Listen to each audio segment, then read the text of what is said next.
Good morning everyone. সকাল সকাল স্নান করে রেডি হয়ে একটু চা খেয়ে নিলাম। আর চা না খেলে দিনটা তো শুরুই হতে চায় না।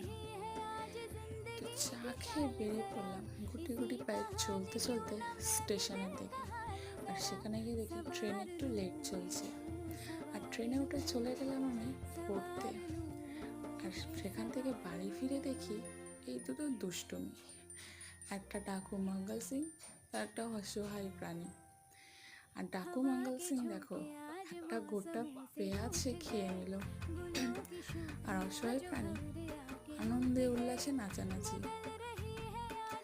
আর সত্যি বলতে এদের এই দুষ্টুমিগুলোই যেন বাড়ি মাতিয়ে রাখে, কারোর মন খারাপ আর থাকেই না। আর আমার ভিডিও ভালো লাগলে আমার চ্যানেলটাকে সাবস্ক্রাইব করে দিও।